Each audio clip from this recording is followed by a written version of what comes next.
5장 12절부터 21절까지는 한 주제로 묶여 있습니다. 그러나 오늘 제가 좀 다루고 싶은 내용은 5장 12절부터 마지막 21절까지 전체의 어떤 주제를 다루려는 게 아니라 5장 12절 한 절에서 담아내고 있는 이 죄의 보편성 문제를 조금 제가 짚고 넘어가기를 원합니다.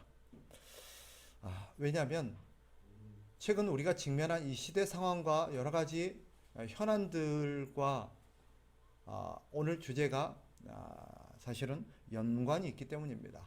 많은 사람들이 작금의 상황들을 바라보면서 분개를 합니다. 이런 거죠. 어떻게 저토록 어린 아이를 저렇게 잔혹하게 학대를 해서 죽게 할 수 있느냐. 많은 사람들이 그 사건들을 바라보면서 분개하고 분노를 하죠. 또 어떻게 저런 파렴치한 성범죄가 일어날 수 있느냐. 또 최근에 코로나 상황들이 지속되면서 많은 사람들이 분노하고 있고 분노 조절이 잘 안 되고 있어요. 그래서 여기저기서 폭력적인 상황들을 많이 일어나는데 공통적으로 우리가 분노하는 것 중에 하나가 뭐냐면 이 어려고 이 엄중한 상황 속에서 어떻게 자기만 생각하고 저렇게 이기적으로 행동해서 많은 사람들에게 어려움을 빠뜨리고 그동안 우리가 절제하고 참고 희생했던 우리를 힘 빠지게 할 수 있느냐라는 거죠. 이런 상황들을 바라보면서 많은 사람들이 분노하고 또 우려하고 그럽니다. 도대체 왜 그럴까요? 왜 사람들이 저토록 잔혹해지고 수많은 사건들이 일어나고 범죄가 일어나는가? 이런 사회 문제를 해결할 수 있는 도대체 방안이 뭔가? 사실 우리 그리스도인들이 고민해 봐야 될 주제이기도 합니다. 왜냐하면 우리 그리스도인들이 너무 편협한 신앙관을 갖고 있어요. 대부분의 그리스도인들이 갖고 있는 신앙관이 뭐냐면 예수 잘 믿고 신앙생활 잘하다가 천국 가는 거예요. 이 사회 문제, 우리가 살아가는 이 세상에 대한 변혁과 세상을 가꾸는 문제에 대해서는 별로 나하고는 상관없는 것처럼 여겨요. 그래서 대부분 사람들이 교회를 다니면서 신앙생활하는 거의 대부분의 목적들이 뭐냐면 그저 개인의 안위, 어떻게 하면 내가 이 땅에서 그저 잘 살다가 천국 갈 것인가, 여기에만 다들 관심을 갖고 있어요. 이것은 반쪽짜리 신앙에 불과합니다. 하나님은 우리에게 너 하나 예수 잘 믿고 잘 살다가 천국에 와라고 우리에게 우리를 하나님의 백성을 삼았다든지 우리를 교회로 부르신 게 아닙니다. 우리에게는 분명히 사명을 주셨어요. 그 사명이 뭐예요? 세상을 더 아름답게 갖고 나가는 것이고 세상을 더 살기 좋게 만들어가는 것입니다. 하나님의 복음에 부르시면 분명히 그런 영역들이 있어요. 그렇기 때문에 우리에게는 항상 이런 주제 하나가 우리의 머릿속에 있어야 합니다. 우리가 어떻게 하면 이 세상을 더 하나님이 원하시는 세상으로 만들어갈 수 있을 것인가. 그것이 사회개혁, 사회변혁 이런 측면과 맞닿아 있습니다. 이런 인류에 직면한 이 사회 문제에 대한 두 가지 상반된 견해가 있어요. 이 사건을 바라보고 이 사건에 대한 해결책을 제시하는 두 가지 상반된 견해가 있는데 한쪽 견해는 진화론적 견해고 다른 한쪽 견해는 성경적 견해입니다. 진화론적 이해를 가진 사람들은 이런 인간들의 흉악한 사회 문제에 대해서 그 원인이 어디에 있는가? 한마디로 말하면 진화가 덜 돼서 그렇다는 거예요. 진화가 덜 돼서. 왜 진화가 덜 됐냐? 사람들이 겪고 있는 어떤 결핍에 대한 문제 때문이라는 거예요. 뭔가 아직 결핍되게 사람들 안에 내재되어 있는 자원이 부족하다는 거예요. 예를 들면 어떤 거? 아직까지 지식이 부족하고 지식이 결핍되어 있다는 거예요. 또 경제적으로 결핍되어 있다는 거예요. 이걸 바꿔 말하면 사람들이 조금 더 배우고 조금 더 똑똑하면 나아질 텐데 사람들이 조금 더 먹고 살기가 좋아지면 이 문제가 해결될 텐데 또 뭐가 결핍되어 있냐? 정서적으로 결핍되어 있다는 거예요. 사랑을 좀 더 많이 공급해주고 사랑을 좀 더 많이 받으면 이런 문제가 일어나지 않을 텐데. 결국 인간의 결핍에서부터 이런 사회 문제가 발생하고 있다라고 보는 것입니다. 해결책은 뭐겠어요? 그러니까 이런 것들을 결핍을 채워주는 거예요. 그러니까 교육이 필요하다는 거예요. 더 양질의 교육이 이루어져야 된다라는 거예요. 그래서 사람들에게 더 수준 높은 어떤 지식들을 전달해주고 그들의 어떤 교양을 더 북돋아서 그들이 지식적으로 더 진화가 되면, 더 잘 되면 이런 사회 문제가 줄어든다는 거예요.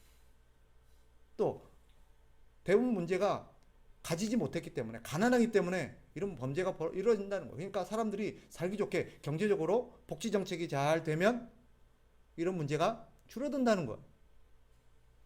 또 사람들이 범죄를 저지르는 것이 사람 안에 있는 애정 결핍, 사랑을 못 받아서 그렇다는 거예요. 그러니 그 사람들에게 사랑을 많이 공급해주면 이런 문제가 줄어든다는 거예요. 동의가 되세요? 어느 정도 그런 부분이 있긴 있어요. 어느 정도는 그게 저는 도움이 된다고 생각을 합니다. 그러나 진짜 그럴까? 그것이 근본적인 해결책이 될 수 있을까?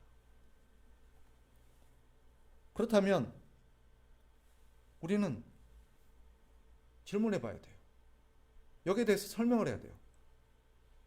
그대로 만약에 이 이론이 맞다면 더 많이 배우고 더 많이 가지고 있고 사랑을 많이 받은 사람들은 범죄를 저질러야 돼요? 안 저질러야 돼요? 안 저질러야 돼요. 맞죠? 그들의 문제가 못 배워서, 못 먹어서, 사랑을 못 받아서 이렇다는 거예요. 그러니 많이 배우고 돈을 많이 갖고 있고 또 사랑을 듬뿍 받은 사람이라면 이런 범죄를 안 저질러야 되는 거예요. 그런데 어떻습니까? 인류 역사를 조사해보고 연구해보면 많은 범죄가 오히려 더 많이 가진 기득권층에서 저질러지고 있다는 거예요. 오히려 더 많이 배우고 더 많이 가지고 더 많은 어떤 것들을 누린 사람들이 더 흉악한 범죄를 많이 저지른다는 결과가 나옵니다. 이걸 어떻게 설명할까요?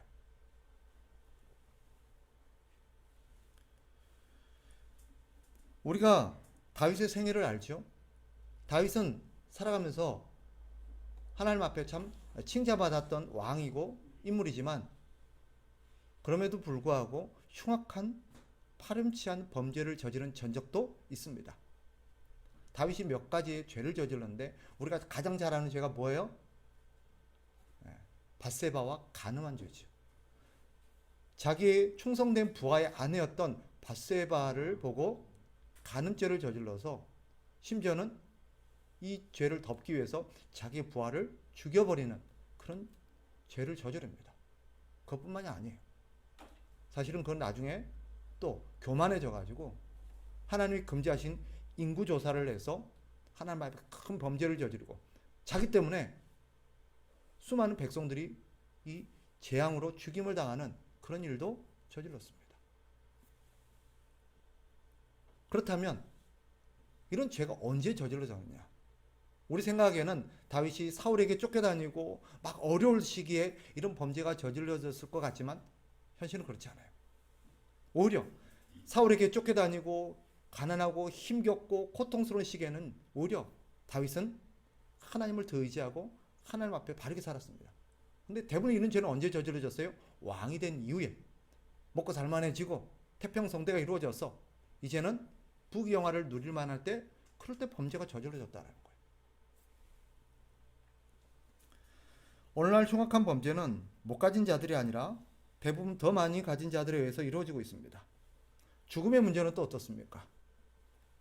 진화론적 이해를 가진 사람들은 죽음이 자연스러운 현상이라고 봅니다. 나무가 자라서 꽃이 피고 열매를 맺은 이후에는 다시 흙으로 돌아가고 무로 돌아가는 것처럼 사람이 태어나서 자라고 늙어져서 죽는 것은 자연스러운 세상의 이치라는 거예요. 그렇습니까? 그렇다면 왜 우리는 그 자연스러운 이치를 받아들이지 못하고 죽음을 그렇게 두려워합니까? 왜 죽기 싫어서 그렇게 발버둥 칩니까? 어떻게 하루라도 더 살아보려고 어떻게 하면 좋은 거 먹고 더 오래 살려고 그렇게 몸부림을 칩니까? 이것은 결코 자연스러운 현상이 아니라는 것을 보여줍니다. 그다음 성경이 가르치는 어떠냐? 성경의 입장에 하면 이런 죽음은 결코 자연스러운 게 아니에요. 성경의 선언을 보세요. 우리가 아는 것처럼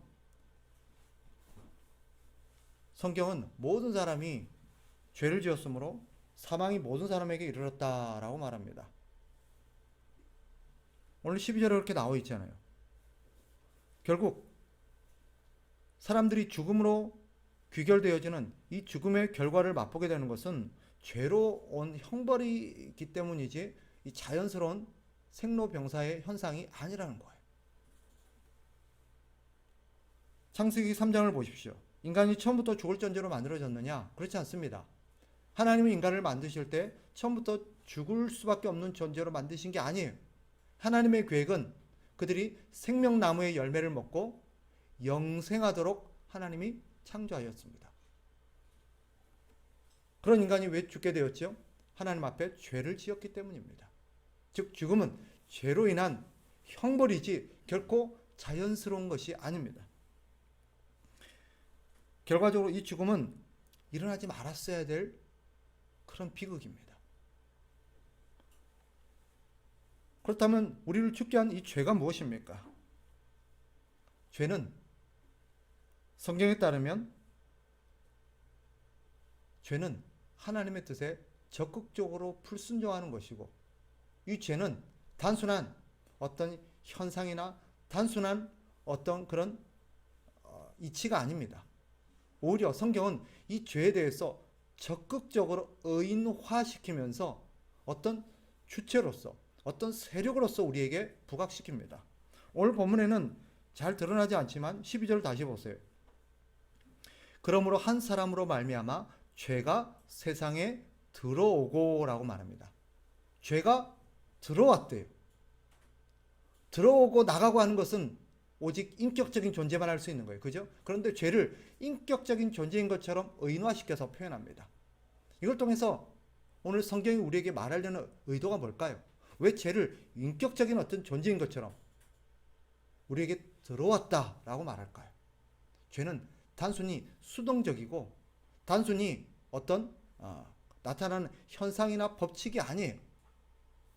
죄는 적극적인 어떤 힘이고 적극적인 우리의 적이고 적극적인 우리를 억압하고 우리를 착취하는 세력입니다. 그것을 말해주려는 거예요.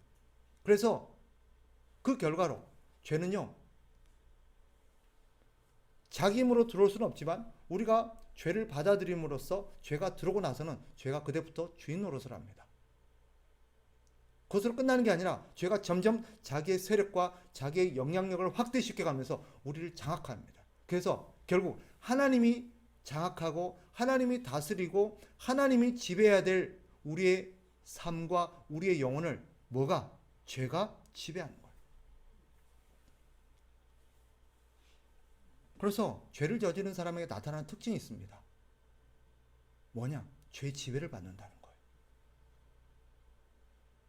우리는 죄를 한 번 저지르고 그다음부터 죄를 저지르고 나서의 어떤 그 비극이나 어떤 고생이나 죄가 저질러 놓은 어떤 결과물로 인해서 다시는 내가 죄를 안 저질러야겠다라고 생각을 합니다. 그죠? 누구나 우리는 죄를 한 번씩 저질러 봤어요.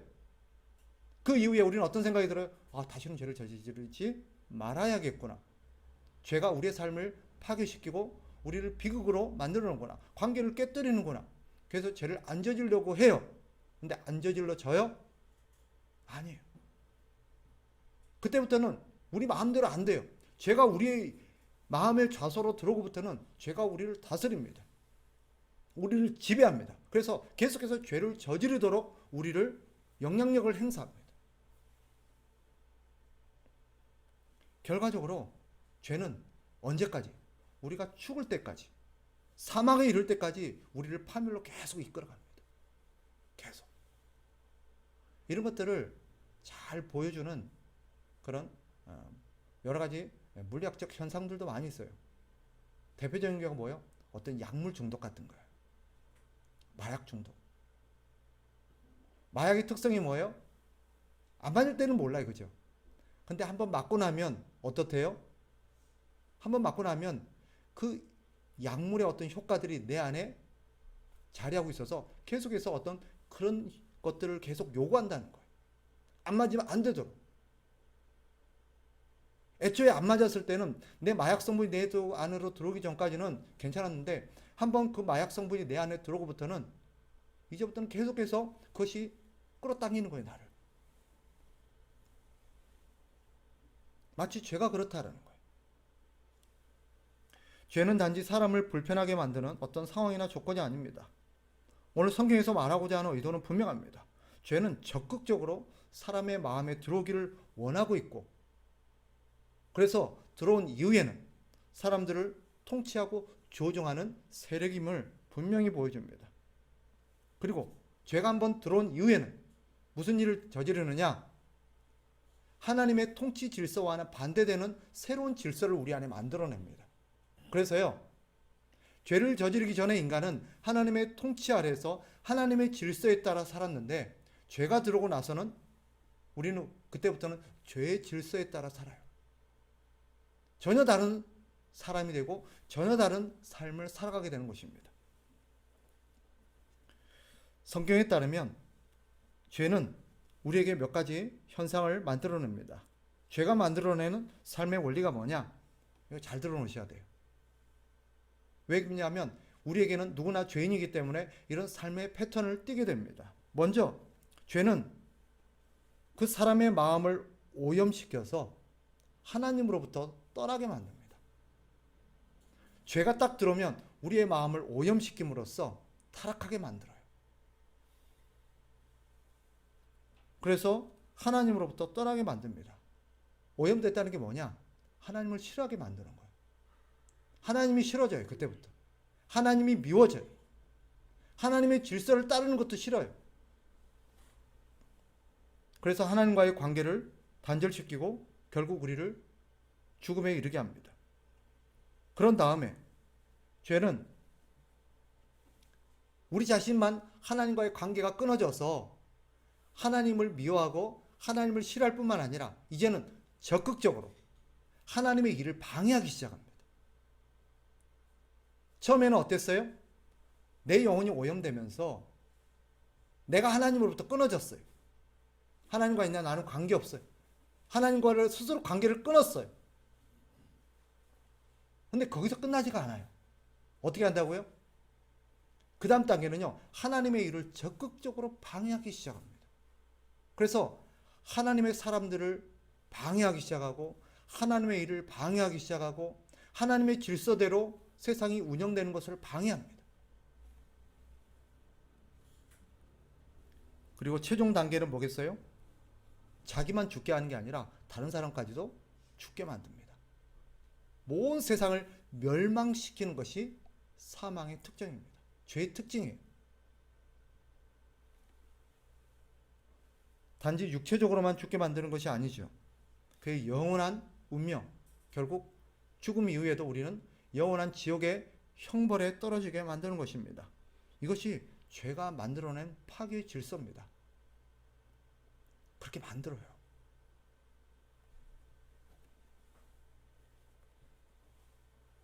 최근 우리 사회를 발칵 뒤집어 놓은 여러 가지 사건들이 있었죠. 아동학대 치사 사건뿐만 아니라 권력을 이용한 성범죄. 어저께도 한 영상을 봤어요. 여러분도 보셨는지 모르겠는데 지하철인가요? 대중교통인가요? 어린 아이들이 중학생이었다 그랬나? 노인들을 폭행하고 막 망발을 퍼붓는 그 영상 보셨는지 모르겠어요. 아마 많은 분들이 그걸 보면서 분노했을 겁니다. 아니 어떻게 애들이 저렇게 악할 수 있나? 자기 할아버지가 할머니 뻘 되는 거야. 목을 조르고 지하철에서 폭력을 하고 욕설을 퍼붓고.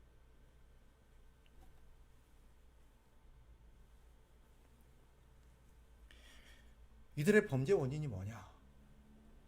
못 배워서? 가난해서? 사랑을 못 받아서? 물론 그런 원인도 있을 거예요. 그러나 근본 원인은 아닙니다. 근본 원인은 무엇이 때문인가? 성경은 죄 때문이에요. 사람 안에 있는 죄가 그 사람을 그렇게 만드는 거예요. 처음부터 그렇게 되진 않았을 거예요. 근데 죄가 시간이 갈수록 점점 그의 영혼을 오염시켜 가는 거예요. 나중에는 걷잡을 수 없는 그런 존재가 되게 되는 것입니다.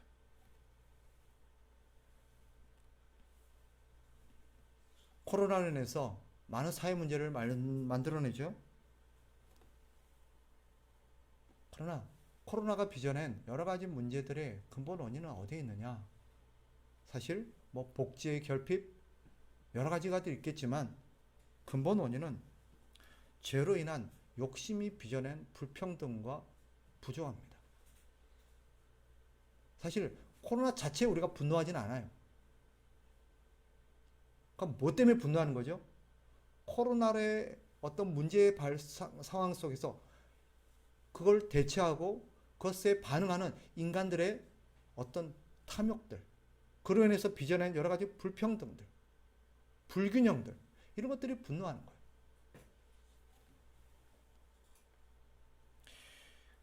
죄를 단순히 인간의 미성숙한 결과로 이해해서는 안 됩니다. 단순한 교육의 부재로 이해해서도 안 돼요. 복지를 좀 잘하면, 그래서 교육을 좀 더 잘 시키면, 애들을 좀 더 관심을 더 기울여주면 물론 어느 정도는 나아질 거예요.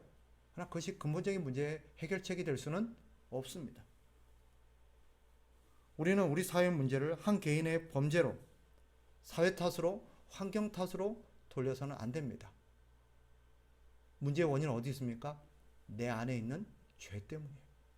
죄가 그렇게 만들어 놓은 거예요.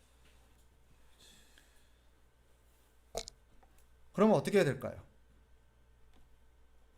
성경은 이 문제에 대해서 우리에게 어떤 해법을 줍니까? 더 좋은 교육? 더 많은 복지? 아닙니다. 성경은 해결 원인은 근본적으로 예수 그리스도 안에서 다시 태어나는 길밖에 없대요. 그거밖에 없습니다. 범죄인을 잡아놓고 교육을 시키고 물론 어느 정도 개선이 될 수도 있어요. 전혀 효과가 없다는 말이 아닙니다. 그렇게 해서 통제되어지고 개선되어지는 부분도 있겠죠. 그러나 한계가 있습니다. 모든 사람이 그렇게 되는 건 아니에요.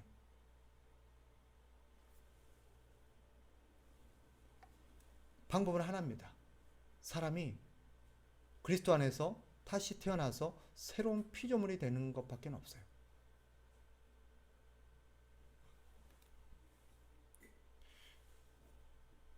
사람은 참 안 바뀌어요. 그죠? 사람은 참 안 바뀌어요. 어떤 분이 자기 배우자가, 자기 남편이 너무 안 바뀌더래요. 너무 안 바뀌어요. 이래도 해보고 저래도 해보고 온갖 방법을 다 해봐도 몇십 년을 이렇게 해봤는데 안 돼요. 왜 안 될까요? 사람은 사실 고쳐 쓸 수 있는 존재가 아닙니다. 우리는 사람을 고칠 수 있다고 생각하는데 사람 고칠 수 있는 존재가 아니에요. 어느 정도까지는 개선이 되고 할 수 있겠지만 근본적으로 그 사람을 바꿀 수가 없어요. 성경은 그 사람이 다시 태어나서 새로운 피조물이 되는 것 외에는 방법이 없다고 말합니다. 새로운 피조물이 되어서 우리가 과거 아담 안에서 죄의 지배를 받던 새로운 피조물이 되어서 이제는 예수 그리스도의 지배와 예수 그리스도의 질서로 새롭게 살아가는 존재가 되는 길밖에는 다른 방법이 없습니다. 오직 인류의 문제를 해결할 수 있는 분은 예수 그리스도밖에 없어요. 그러니 어떻게 해야 될까요? 사실 해법은 아주 간단하고도 단순합니다. 물론 그렇게 해서 모든 것이 잘 되지는 않지만은 해법은 분명합니다. 모든 사람들이 예수를 믿고 거듭나는 것입니다. 그것만이 길입니다. 그 전까지는 길이 없느냐? 어느 정도까지는 길이 있습니다. 예수 믿고 그리스도를 믿고 새로운 피조물이 되면 그럼 우리에게는 고통과 슬픔과 이런 비극들이 안 일어나느냐? 그렇지는 않지요. 우리가 예수를 믿고 새로운 피조물이 되었어도 우리는 여전히 고통과 슬픔과 아픔을 겪고 그런 비극들을 보게 될 것입니다. 왜냐하면 세 가지 이유 때문입니다. 첫째는 아직까지 우리가 이 오염된 세상 속에 살아가고 있기 때문입니다. 우리는 새로워지고 우리는 새로운 피조물이 되었지만 세상은 그대로예요. 마치 뭐와 같아요? 깨끗하게 세탁을 하고 새 옷을 입고 나가도 밖에 나갔다 오면 마치 옷이 더러워지는 이치와 똑같습니다. 두 번째로, 나는 새로운 사람이 되어서 하나님의 지배와 하나님의 다스림을 받고 있지만 다른 사람들은 여전히 죄 아래에서 죄의 지배를 받고 있기 때문에 그들 때문에 우리는 고통을 당할 수밖에 없어요. 마지막으로, 우리가 예수를 믿고 난 이후에 여전히 우리 안에는 부패한 성향들은 남아있어요. 흔적들이 남아있어서 과거에 어떤 그런 습성들이 우리 가운데 남아있어서 여전히 우리를 죄로 유혹하기 때문에 우리는 여전히 그런 문제가 남아있긴 합니다. 그럼에도 불구하고 우리 개인적으로 봤을 때 분명히 달라지는 것들이 있어요. 우리 개인적으로는 예수 믿고 나서 이런 어떤 비극과 여러 가지 어려움들은 여전히 내재되어 있지만 달라지는 점들이 세 가지가 있습니다. 우리 개인적으로는 어떤 점이 달라지느냐? 예수 믿기 전에는 이제는 우리 혼자 살아야 했었고 혼자 이 문제를 해결했어야 했습니다. 그러나 이제는 주님이 함께 하십니다. 그리고 혼자 하던 일을 주님이 도와주십니다. 실제로는 거의 대부분 주님이 하십니다. 우리는 주님이 하시는 일에 그저 믿고 따라가면 될 뿐입니다. 옛날에는 우리가 알아서 했어야 되었어요. 아무도 도와줄 사람이 없었어요. 그러나 예수 믿고 나서 새로운 피조물이 될 때는 우리는 주님과 함께 있고 주님이 앞장서 갑니다. 우리는 주님이 앞서가는 길을 그저 믿음으로 따라가면 돼요. 주님의 손을 잡고. 두 번째로, 분명한 사실은 우리는 점점 성화되어 갈 것입니다. 우리 자신은 점점점 바뀌어져 갈 거예요. 시간이 걸릴 수 있고 사람마다 시간차는 있어요. 어떤 사람은 조금 더 빨리, 어떤 사람은 좀 더디게 갈 수 있지만 시간이 갈수록 우리는 점점점 다듬어져 갈 겁니다. 왜? 하나님이 그렇게 만드시니까. 하나님 우리를 그렇게 다듬어 가실 거니까. 마지막으로, 분명한 사실, 언제가 때가 되면 하나님께서는 우리 자신뿐만 아니라 우리가 살아가는 이 세상의 모든 죄의 오염들을 완전히 다 처리하셔서 이 세상을 완벽하고 완전한 새하늘과 새 땅으로 바꾸실 때가 올 겁니다. 이 과정 속에서요, 하나님께서는 우리에게 계속해서 새 희망과 또 기쁨을 맛보게 하십니다. 하나님께서 계속해서 우리에게 은혜를 공급해 주세요. 힘들고 어려울 때, 우리의 마음에 낙심과 슬픔이 찾아올 때 하나님께서는 계속해서 은혜를 공급해 주십니다. 그렇게 함으로써 우리 자신을 바꿔나가고 우리 자신의 삶을 바꿔나갑니다. 이것이 모든 변화의 출발입니다. 성경의 원리는 분명합니다. 우리는 그렇다면 나 자신은 그렇게 변화시켜 나가고 내 자신은 그렇게 달라졌다고 칩시다. 세상은 어떻게 바꿔야 될까요? 이 세상을 어떻게 살기 좋은 세상을 만들어야 될까요? 언제나 시작은 나부터입니다. 우리 가정을 예로 들어봅시다. 우리 가정에 아내와 남편이 다퉈요. 가정에 불화가 끊임없이 일어나요. 가정에서 그래서 여러 가지 비극과 슬픔과 상처들이 넘쳐나요. 그럼 이 가정을 어떻게 행복하게 바꿀 수 있을까요? 우리는 대체로 어떻게 해요? 대부분 사람들이 시도하는 방법, 자꾸 어떤 원칙을 세웁니다. 우리 앞으로 이렇게 하자. 우리 앞으로 이렇게 하자. 타협을 하기도 하고. 우리 앞으로 저렇게 하자. 그리고 그 원칙들을 대부분 상대에게 먼저 적용합니다. 앞으로 당신 이렇게, 저렇게, 아이들에게 너희 이렇게, 저렇게. 그리고 원칙을 딱 세워놓고 지키라고 해요. 물론 자기도 지키려고 하겠죠. 그러나 대부분 보면 자기는 잘 못 지키면서 상대에게 많은 그런 걸 요구를 해요. 가정이 바뀝니까? 어느 정도 약간의 어떤 소강 상태가 접어들 수 있지만 근본적으로 바뀌지는 않아요. 하나님께서 우리 가정의 변화를 언제나 누구부터 시작해요? 나부터 시작시킵니다. 우리 가정이 변화되려면 나부터 바뀌어야 돼요. 내가 변화해야 돼요. 내가 새로운 피조물이 되고 내가 새로운 어떤 사람이 되어서 내가 달라져야 돼요. 내가 달라진 이후에 내 삶을 통해서 내 삶의 어떤 질서와 환경을 바꿔나갑니다. 그리고 그 영향력을 다른 사람에게 확대해 나가고 다른 사람 역시 새로운 질서 안으로 초대하는 것입니다.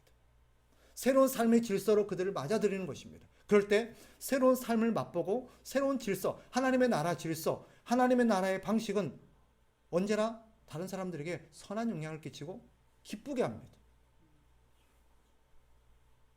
그래서 그걸 맛본 사람은 그 좋은 질서에 자기가 들어오고 싶어 해요. 그럼으로써 다른 사람이 달라지기 시작합니다. 남편이 달라지기 시작하고 아내가 달라지기 시작하고 자식이 달라지기 시작합니다. 마찬가지입니다. 세상도 마찬가지. 내 변화로부터 시작됩니다. 세상을 바꾸는 거는요, 동시에 전 세상이 갑자기 딱 바뀌는 게 아니에요. 언제나 변화되는 한 지점이 있습니다. 거기서부터 바뀌어 나가는 것이 점점점 확대해가 나갑니다. 그 변화의 시작점은 어딜까요? 납니다. 우리는 기도하죠. 하나님, 저기 좀 바꿔주세요. 저기 좀 달라지게. 물론 그 기도가 할 필요 없다고 말하는 게 아니에요. 그런 기도도 해야 되죠. 그러나 그 변화의 시작은 나부터입니다. 나부터. 내가 달라져야 세상이 달라집니다. 그래서 우리는 언제나 남 탓하고 세상이 바뀌기를 기다릴 것이 아니라 내가 변화되어져서 나부터 달라지면 됩니다. 우리 주변에 쓰레기가 넘쳐나요. 세상이 쓰레기로 오염되어 있어요. 그럼 어떻게 해야 될까요? 캠페인을 벌릴까요? 여러분 이렇게 합시다. 저렇게 합시다. 그래야 세상이 달라집니다. 사람들 할까요? 안 합니다. 그러나 우리가 분명히 할 수 있는 게 있습니다. 무엇입니까? 내 주변은 달라지게 할 수 있습니다. 맞죠? 내 주변은 달라지게 할 수 있습니다.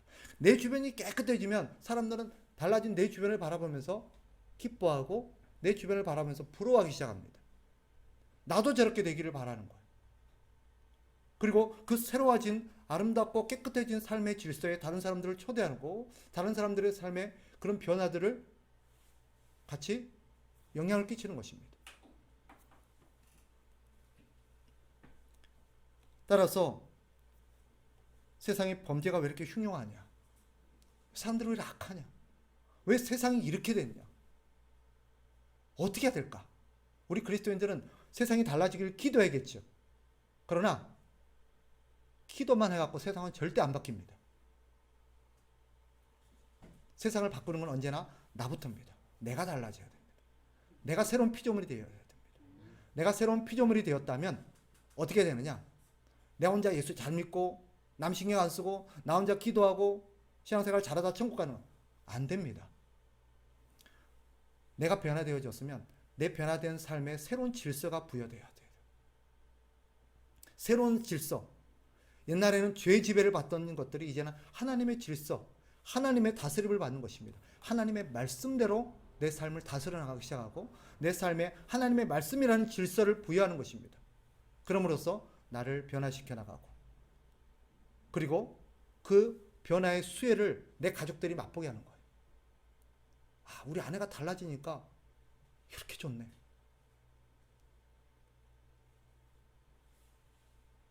우리 남편이 달라지니까 이렇게 좋네. 그러면요, 그런 사랑과 아름다운 하나님 나라의 질서의 수혜를 받은 사람들은요, 고맙게 돼 있어요. 고마워요. 그리고 자기도 거기에 대해서 기여하고 보답하게 돼 있습니다. 이게 인간의 습성이에요. 하나님 그렇게 만드셨어요. 그렇게 함으로써 내가 예수 믿고 나왔다면 그 다음 어떻게 해야 돼요? 다른 사람도 예수 믿게 해야 되는 것입니다. 그렇게 하면서 계속해서 하나님의 나라의 어떤 질서들을 점점 확대시켜 나갈 때 세상은 점점점 근본적으로 달라지기 시작합니다. 하나님의 나라는 어떤 곳일까요? 하나님이 장차 우리에게 가져다 줄 천국은 어떤 곳일까요? 바로 그것이 완벽하게 구현된 나라입니다. 나부터 달라져서 온 세상이 달라진 사람들만 살아가는 나라. 그것이 천국입니다. 우리는 그런 나라를 꿈꾸고 그런 나라를 위해서 노력해야 합니다. 자기만 예수 믿고 자기만 신앙생활 하다가 천국 가는 것은 하나님이 기뻐하시는 그리스도인의 모습이 아닙니다. 따라서 내가 변화되어졌다면 나로 말미암아 우리의 가정이 변화되어지고 우리 교회가 변화되어지고 우리 이웃 주변이 변화되어지고 그래서 어떤 사람이 예수 믿으면요 제일 먼저 그 주변 사람들이 혜택을 봐야 돼요. 그런데 오늘날 우리 그리스도인들의 문제가 뭐예요? 어떤 사람이 예수 믿으면 주변 사람들이 피해를 봐요. 여러분 저를 보세요. 상식적으로 한 지역에 교회가 딱 들어섰어요. 그럼 교회가 딱 들어서면 그 교회로 말미암아 주변이 좋아져야 돼요? 나빠져야 돼요? 좋아져야 되죠. 그게 상식적인 하나님 나라의 질서입니다. 어느 지역에 예수 믿는 사람이 한 사람 딱 오면 그 사람 때문에 그 지역이 좋아져야 돼요? 나빠져야 돼요? 좋아져야 돼요. 그게 하나님 나라의 방식이고 질서예요. 그게 상식이에요. 근데 현실은 어때요? 교회 하나 딱 들어서면 동네가 시끄러워져요. 이게 정상입니까? 아니에요. 뭐가 잘못돼도 단단히 잘못된 거예요. 저 교회가 들어서니까 이렇게 좋네. 저 예수 믿는 사람 하나 여기 들어오니까 그렇게 좋네. 이게 하나님 나라의 질서고 하나님 나라의 방식이에요. 그런데 예수 믿는 사람 하나 들어오니까 피곤해. 회사가 피곤하고 공동체가 피곤하고 학교가 피곤하고 이건 정상이 아니에요. 우리의 삶의 문제는 거기서부터 출발합니다. 그러니 여러분 사회 문제를 보면서 다른 교회 문제를 보면서 욕하면 안 돼요. 손가락질하면 안 돼요. 그 원인은 어디에 있어요? 나부터 있어요. 나부터. 그래서 오늘부터 우리는 가슴속에 내가 예수 믿어서 내 주변 사람들이 좋아졌나? 물어보세요. 내가 예수 믿으니까 내 주변이 좋아졌는지 물어봐야 돼요. 확인해 봐야 돼요. 만약에 내가 예수 믿음으로써 내 주변이 좋아지지 않았다. 뭐가 문제가 있는 거예요. 신앙생활 제대로 못하고 있는 거예요, 우리가. 그것은 절대 하나님이 기뻐하시는 삶의 질서가 아니에요. 그러니 세상이 안 달라지죠. 세상이 이렇게 흉흉해지고 악해진 거는요, 교회의 책임이 있습니다.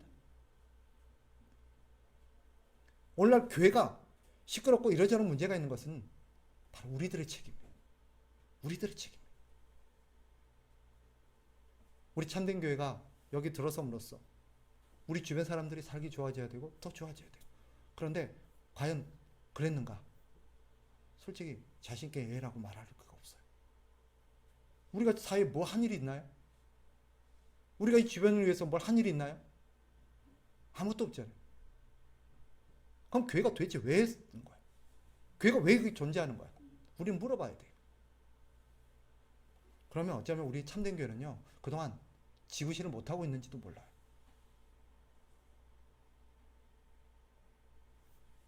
다시 한번 우리는 우리의 신앙생활을 반성하면서 왜 세상이 이 모양인가?